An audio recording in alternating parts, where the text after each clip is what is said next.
Welcome to Mr. Unbox and Travel. ഇന്ന് നമ്മൾ unboxing and review ചെയ്യാൻ പോകുന്ന സ്മാർട്ട് ഫോണാണ് Realme C67 4G. ഇതിൻ്റെ തന്നെ 5G വേരിയൻറ്റ് കൂടി ഇറങ്ങുന്നുണ്ട്. ഇനി രണ്ടാഴ്ചയായിട്ട് ഞാൻ ഈ ഒരു സ്മാർട്ട് ഫോൺ യൂസ് ചെയ്യുന്നുണ്ട്. അതുകൊണ്ട് തന്നെ ഈ ഒരു വീഡിയോയിൽ നമ്മൾ ആ ഒരു യൂസർ എക്സ്പീരിയൻസ് എന്നുള്ള രീതിയിലായിരിക്കും തീർച്ചയായിട്ടും വീഡിയോ ചെയ്യുന്നുണ്ടാവുക. അതുകൊണ്ട് തന്നെ മാക്സിമം വീഡിയോ സ്കിപ്പ് ചെയ്യാതെ കാണുക. അതുപോലെ വീഡിയോ ഇഷ്ടപ്പെട്ടാൽ ലൈക്ക് ചെയ്യുന്ന കാര്യം എന്നും പറയാറുള്ള പോലെ തന്നെ വീഡിയോസും ചാനൽ യൂസ്ഫുൾ ആണെന്ന് കരുതിയാൽ ചാനൽ സബ്സ്ക്രൈബ് ചെയ്യുന്ന കാര്യം കൂടി ഒന്ന് പരിഗണിക്കുക. അപ്പോൾ നമുക്ക് സമയം കളയാതെ ഈ ഒരു സ്മാർട്ട് ഫോണിൻ്റെ റിവ്യൂയിലേക്ക് കടക്കാം. ബോക്സിനകത്തൊരു ട്രാൻസ്പെറൻറ്റ് GPU കേസ് ലഭിക്കുന്നുണ്ട്. 33 വാട്ടിൻ്റെ സൂപ്പർ വോക്ക് ചാർജർ അഡാപ്റ്ററാണ് വരുന്നത്. Type A to Type C charging cable, പിന്നീട് നമ്മുടെ സ്മാർട്ട് ഫോൺ ആയിട്ടുള്ള C67 4G. രണ്ട് കളേഴ്സിലാണ് ഈ ഒരു സ്മാർട്ട് ഫോൺ വരുന്നത്. നമ്മുടെ കയ്യിലുള്ളത് സഡ്നി ഒയാസിസ് എന്ന് പറയുന്ന കളറാണ്. ഇത് കൂടാതെ black rock. Design and build quality നോക്കുകയാണെങ്കിൽ പിറകിലും അതുപോലെ തന്നെ ഫ്രെയിമായിട്ട് യൂസ് ചെയ്തിരിക്കുന്നത് പ്ലാസ്റ്റിക് മെറ്റീരിയലാണ്. മാറ്റ് ഫിനിഷാണ് പിറകിൽ വരുന്നത്. അതുപോലെ തന്നെ ബോക്സി ഡിസൈനാണ്. 7.6 mm ആണ് ബോഡി തിക്നെസ്, 185 gram ആണ് ബോഡി വെയിറ്റ് വരുന്നത്. രണ്ട് ക്യാമറയാണ് പിറകിൽ വരുന്നത്. അല്പം ബൾജായിട്ട് നിൽക്കുന്ന ക്യാമറ മോഡ്യൂളാണ്. റൈറ്റ് സൈഡിലാണ് ഫിംഗർ പ്രിന്റ് സ്കാനറോട് കൂടിയുള്ള പവർ ബട്ടണും വോളിയം ബ്രോക്കേഴ്സും വരുന്നത്. മുകൾ വശത്തായിട്ട് സെക്കൻഡറി സ്പീക്കർ, ലെഫ്റ്റ് സൈഡിലാണ് സിം ട്രീ യൂസ് ചെയ്തിരിക്കുന്നത്. 3 കാർഡ് സ്ലോട്ടാണ്. ഒരേ സമയം 2 nano SIM card plus memory card എന്നുള്ള രീതിയിൽ. താഴ്വശത്തായിട്ട് സ്പീക്കറുകളിൽ Type C charging port, internal mic, 3.5 mm earphone Jack.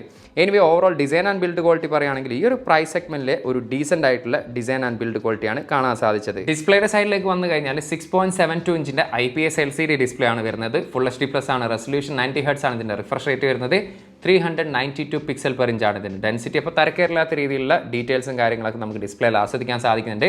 അത്യാവശ്യം നല്ല രീതിയിലുള്ള കളർ ഔട്ട്പുട്ട് തന്നെയാണ് കാണാൻ പറ്റുന്നത്. അതുപോലെ 950 nits ആണ് ഇതിൻ്റെ മാക്സിമം ബ്രൈറ്റ്നസ് ലെവൽ. അതുകൊണ്ട് തന്നെ വെളിയിൽ പോയാൽ തന്നെ കുഴപ്പമില്ലാത്ത രീതിയിൽ നമുക്കിതിൽ കാര്യങ്ങളൊക്കെ റീഡ് ചെയ്യാൻ സാധിക്കുന്നുണ്ട്.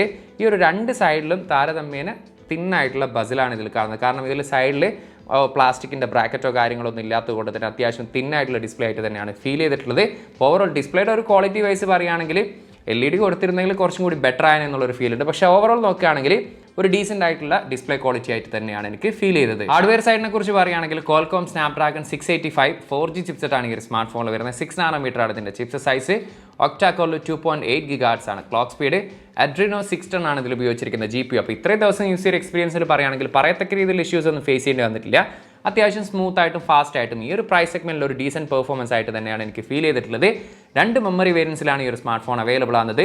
8GB + 128ഉം 8GB + 256GB up to 8GB വരെ നമുക്കിതിൽ റാം എക്സ്പാൻഷൻ എന്നുള്ള രീതിയിൽ യൂസ് ചെയ്യാൻ സാധിക്കും. LPDDR4X ആണ് ഇതിൽ ഉപയോഗിച്ചിരിക്കുന്ന റാം ടൈപ്പ്. IP54 റേറ്റഡോട് കൂടിയിട്ടുള്ള water and dust resistance smart phone കൂടിയാണിത്. അതുപോലെ തന്നെ 3 കാർഡ് സ്ലോട്ടാണ് വരുന്നത്. ഒരേ സമയം നമുക്ക് 2 nano SIM card plus memory card എന്നുള്ള രീതിയിൽ നമുക്കിത് യൂസ് ചെയ്യാൻ സാധിക്കുന്നതാണ്. ഇനി കണക്ടിവിറ്റിയുടെ കാര്യം എടുത്തു കഴിഞ്ഞാൽ ഡ്യുവൽ 4G LTE ഇതിൽ സപ്പോർട്ടാണ്. ബ്ലൂടൂത്തിൻ്റെ 5.0 ആണ് ഇതിൽ ഉപയോഗിച്ചിരിക്കുന്നത്. അതുപോലെ തന്നെ NFC-യും ഈ ഒരു സ്മാർട്ട് ഫോണിൽ സപ്പോർട്ടാണ്. ഏറ്റവും ലേറ്റസ്റ്റ് വേർഷൻ ആയിട്ടുള്ള Android 14 ഈ ഒരു സ്മാർട്ട് ഫോൺ പ്രവർത്തിക്കുന്നത്. റിയൽമിയുടേതാണ് UI വരുന്നത്. ഇപ്പോൾ റിയൽമി സ്മാർട്ട് ഫോൺ ആയതുകൊണ്ട് തന്നെ അത്യാവശ്യം നല്ല രീതിയിൽ ഹാർഡ്വെയർസും ബ്ലോട്ട്വെയർസും ഒക്കെ നമുക്കിതിൽ കാണാൻ സാധിക്കുന്നുണ്ട്. പക്ഷേ ഓവറോൾ ഈ ഒരു സോഫ്റ്റ്വെയർ എക്സ്പീരിയൻസിനെ കുറിച്ച് പറയുകയാണെങ്കിൽ ഈ ഒരു സമയം വരെ എനിക്ക് വലിയ ഇഷ്യൂസോ കാര്യങ്ങളൊന്നും ഫേസ് ചെയ്യേണ്ടി വന്നിട്ടില്ല. നല്ല സ്മൂത്ത് ആയിട്ട് തന്നെ യൂസ് ചെയ്യാൻ സാധിക്കുന്നുണ്ട്. അതുപോലെ തന്നെ മിനി ക്യാപ്സ്യൂളിൻ്റെ സെക്കൻഡ് വേർഷൻ, അതായത് നമ്മുടെ ഐഫോണിലൊക്കെ കാണുന്ന തരത്തിലുള്ള ഡൈനാമിക് ഐലൻഡ് പോലെ ഈ ഒരു ക്യാമറയുടെ ഭാഗത്തുനിന്ന് ചാർജ് ചെയ്യുന്ന സമയത്ത് അല്ലെങ്കിൽ നോട്ടിഫിക്കേഷൻ വരുന്ന സമയത്ത് അല്ലെങ്കിൽ നമുക്ക് കോളോ കാര്യങ്ങളൊക്കെ വരുന്ന സമയത്ത് നമുക്ക് ആ ഒരു ഡൈനാമിക് ഐലൻഡ് എന്നുള്ള രീതിയിൽ ആ ഒരു എഫക്റ്റ് നമുക്കിതിൽ കാണാൻ സാധിക്കും. അത്യാവശ്യം ഒരു കൗതുകമുള്ള ഒരു എഫക്റ്റ് ആയിട്ട് തന്നെ ഫീൽ ചെയ്തിട്ടുണ്ട്. ഓവറോൾ ഹാർഡ്വെയർ ആൻഡ് സോഫ്റ്റ്വെയർ എക്സ്പീരിയൻസിൻ്റെ കാര്യം എടുത്തു കഴിഞ്ഞാൽ ഒരു ഡീസൻറ്റ് പെർഫോമൻസ് ആയിട്ടാണ് എനിക്ക് ഹാർഡ്വെയർ ആൻഡ് സോഫ്റ്റ്വെയറിൽ കണ്ടിട്ടുള്ളത്. 5000 mAh ബാറ്ററിയാണ് ഈ ഒരു സ്മാർട്ട് ഫോണിൽ വരുന്നത്. 33 വാട്ടിൻ്റെ ചാർജറാണ് നമുക്ക് ഇതിനോടൊപ്പം ലഭിക്കുന്നത്. ഇപ്പോൾ ഇത്രയും ദിവസം യൂസ് ചെയ്ത എക്സ്പീരിയൻസിൽ പറയുകയാണെങ്കിൽ അത്യാവശ്യം നല്ല രീതിയിലുള്ള ഒരു ബാറ്ററി ലൈഫ് എനിക്ക് ലഭിച്ചിട്ടുണ്ട്. നമ്മളൊരു ഹെവി യൂസ് ചെയ്യുകയാണെങ്കിൽ നമുക്ക് ഏകദേശം ഒരു ദിവസത്തിനടുത്ത് ഈ ഒരു സ്മാർട്ട് ഫോൺ യൂസ് ചെയ്യാം. നോർമൽ യൂസർ ആണെങ്കിൽ നമുക്ക് ഒരു ദിവസത്തിന് മുകളിലും ഈസി ആയിട്ട് ഈ ഒരു സ്മാർട്ട് ഫോൺ യൂസ് ചെയ്യാൻ സാധിക്കുന്നുണ്ട്.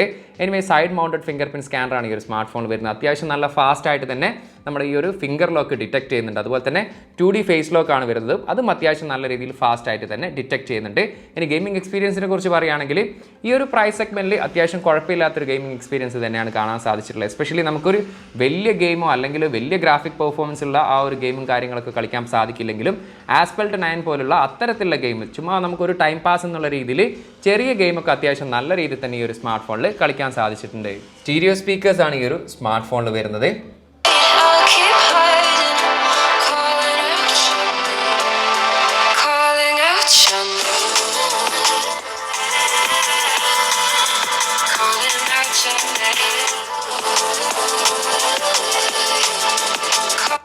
സ്റ്റീരിയോ സ്പീക്കേഴ്സ് ആയതുകൊണ്ട് തന്നെ അത്യാവശ്യം ലൗഡിയാണ്. അതുപോലെ തന്നെ കുഴപ്പമില്ലാത്ത രീതിയിലുള്ള ഒരു ക്ലിയർ ആയിട്ടുള്ള ഔട്ട്പുട്ടാണ് കേൾക്കാൻ സാധിച്ചത്. 2 ക്യാമറയാണ് പിറകിൽ വരുന്നത്. 108 മെഗാ പിക്സൽ മെയിൻ ലെൻസും സെക്കൻഡ് ലെൻസായിട്ട് ഉപയോഗിച്ചിരിക്കുന്നത് 2 മെഗാ പിക്സലിൻ്റെ ഡെപ്ത് സെൻസറാണ് വരുന്നത്. ഇനി റിയർ ക്യാമറയിൽ എടുത്തിരിക്കുന്ന ഫോട്ടോസിനെ കുറിച്ച് പറയുകയാണെങ്കിൽ അത്യാവശ്യം ഈ ഒരു പ്രൈസ് സെഗ്മെന്റിൽ അത്യാവശ്യം നല്ല രീതിയിലുള്ള ഒരു ക്യാമറ ക്വാളിറ്റി ആയിട്ട് തന്നെയാണ് എനിക്ക് കാണാൻ സാധിച്ചിട്ടുള്ളത്.